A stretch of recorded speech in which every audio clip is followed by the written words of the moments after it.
ಪುರುಷರು ಎಷ್ಟು ಸಂಖ್ಯೆಯಲ್ಲಿ ಸೇರಿದ್ದಾರೋ ಅದಕ್ಕಿಂತ ಹೆಚ್ಚಿನ ಸಂಖ್ಯೆಯಲ್ಲಿ ಹೆಣ್ಣು ಮಕ್ಕಳು ಕೂತಿರೋದು ನೋಡಿದಾಗ ಖಂಡಿತವಾಗಿಯೂ ನನಗೆ ಭರವಸೆ ಬರ್ತಿದೆ, ಈ ಜಾಗದಲ್ಲಿ ಮತ್ತೊಂದ್ಸಲ ಜಗನ್ಮಾತೆ ಮೈಗೊಡವಿ ಮೇಲೆ ಹೇಳ್ತಾಳೆ ಅಂತ.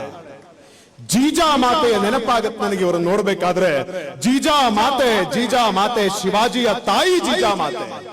ಶಿವಾಜಿ ಗರ್ಭದಲ್ಲಿದ್ದಾಗ ಜೀಜಾ ಮಾತೆ ಇದ್ದವಳು ಒಂದ್ಸಲ ಯಾವ ತರ ಅವಳಿಗೆ ಬಯಕೆ ಆಗ್ತಿತ್ತಂತೆ ಅಂತಂದ್ರೆ, ಯಾರೋ ಸ್ನೇಹಿತರು ಕೇಳಿದ್ರಂತೆ, ಜೀಜಾ, ಹೇ ಜೀಜಾ, ನೀನೀಗ ಗರ್ಭಿಣಿ, ತುಂಬು ಗರ್ಭಿಣಿ, ನಿನಗೆ ಬಯಕೆ ಆಗ್ಬೇಕಲ್ವಾ? ಏನ್ ಬಯಕೆ ಆಗತ್ತೆ ನಿನಗೆ? ಮಾವಿನಕಾಯಿ ತಿನ್ಬೇಕು ಅನ್ಸತ್ತಾ, ಕೆಮ್ಮಣ್ಣು ತಿನ್ಬೇಕು ಅನ್ಸತ್ತಾ ಅಂತ ಕೇಳಿದ್ರಂತೆ.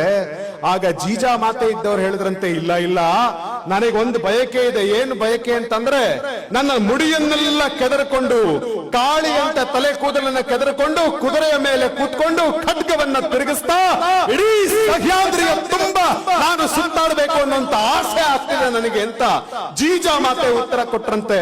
ಅಂಥ ಜೀಜಾ ಮಾತೆಯ ಸಂತಾನ ಹಿಂದೂ ಸಮಾಜದ ಹೆಣ್ಣು ಮಕ್ಕಳು. ಅಂಥ ಜೀಜಾ ಮಾತೆಯ ಸಂತಾನ ಹಿಂದೂ ಸಮಾಜದ ಹೆಣ್ಣು ಮಕ್ಕಳು. ಆದರೆ ಯೋಚನೆ ಮಾಡಿ, ಮೊನ್ನೆ ತಾನೇ ಸಿದ್ದನ ಕಟ್ಟೆಯಲ್ಲಿ ಒಬ್ಬ ಹಲಾಲ್ ಕೋರ್ ನಮ್ಮ ಹಿಂದೂ ಸಮಾಜದ ಹೆಣ್ಣು ಮಗಳ ಮೇಲೆ ಅವಳ ಮೇಲೆ ಕೈ ಇಡುವಂತ ಒಂದು ಧೈರ್ಯವನ್ನು ಮಾಡ್ದ. ನಾನು ಕೇಳಿದೆ ನಮ್ಮ ಸ್ನೇಹಿತರಿಗೆ, ಅಲ್ಲಪ್ಪ ಅವಳು ಕೈ ಇಟ್ರಲ್ಲ, ನೀವ್ಯಾಕೆ ಸುಮ್ಮನೆ ಕೂತಿದ್ರಿ ಅಂತ ಕೇಳಿದ್ರೆ ನಮ್ಮ ಹುಡುಗರು ಪಾಪ ಚೆನ್ನಾಗಿ ಉತ್ತರ ಕೊಟ್ರು. ಏನಿಲ್ಲ ಸರ್, ಈಗ ಆಯುಧ ಪೂಜೆ ಸಂದರ್ಭ, ಆಯುಧ ಪೂಜೆ ಆದ್ರಿಂದ ನಾವೆಲ್ಲ ಚಾಕು ಚೂರಿಗಳನ್ನೆಲ್ಲ ನಾವು ಪೂಜೆ ಮಾಡೋದಕ್ಕೆ ಇಟ್ಟಿರ್ತೀವಿ, ಹಿಂಗಾಗಿ ನಾವು ಆಯುಧಗಳನ್ನ ಮುಟ್ಟೋದಿಲ್ಲ ಅಷ್ಟೇ, ಹಿಂಗಾಗಿ ಅವನು ಉಳ್ಕೊಂಡ ಅನ್ನೋಂತ ಮಾತನ್ನ ಪಾಪ ನಮ್ಮೊಂದಷ್ಟು ಜನ ಹಿಂದೂ ಕಾರ್ಯಕರ್ತರು ತಮಾಷೆಯಾಗಿ ಉತ್ತರ ಕೊಡ್ತಿದ್ರು. ಆದ್ರೆ ನೆನ್ಪಿಟ್ಕೊಳ್ಳಿ, ಆಯುಧ ಅಂತ ಅಂದ್ರೆ ಕೇವಲ ಆಯುಧ ಮಾತ್ರ ಅಲ್ಲ, ಹಿಂದೂ ಸಮಾಜದಲ್ಲಿರುವಂತ ಶ್ರದ್ಧೆ, ಹಿಂದೂ ಸಮಾಜದಲ್ಲಿರುವಂತ ಶಕ್ತಿ, ಹಿಂದೂ ಸಮಾಜದಲ್ಲಿರುವಂತ ಅದ್ಭುತವಾದಂತ ವಿಚಾರ ಇದೆಯಲ್ಲ, ಇದಕ್ಕಿಂತ ದೊಡ್ಡ ಆಯುಧ ಮತ್ಯಾವುದೂ ಇರಬೇಕಾಗಿಲ್ಲ.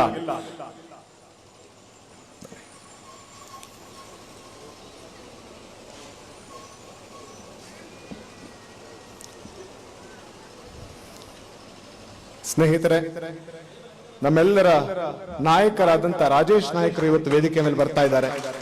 ಪ್ರೀತಿಯಿಂದ ಅವರನ್ನ ವೇದಿಕೆಗೆ ಸ್ವಾಗತಿಸೋಣ.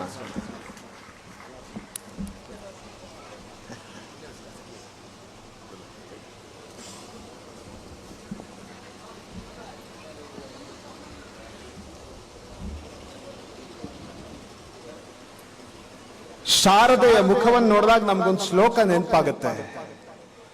ಯಾವತ್ತು ಹಿಂದೂ ಸಮಾಜ ಮಲಗಿ ನಿದ್ದೆ ಮಾಡುತ್ತೋ, ಯಾವತ್ತು ಹಿಂದೂ ಸಮಾಜದ ಯುವಕರು ನಾವು ಕೈಲಾಗದವರು ಅಂತ ಭಾವಿಸ್ಕೊಂಡು ಬಿಡ್ತೀವೋ, ಅಥವಾ ಯಾವತ್ತು ಹಿಂದೂ ಸಮಾಜದ ಯುವಕರು ನಾವು ನಿದ್ದೆ ಮಾಡ್ತಾ ಮಲಗಿರ್ತೀವೋ, ಅವತ್ತು ಇಡೀ ಭಾರತ ನಿದ್ದೆ ಮಾಡಿಬಿಡುತ್ತೆ.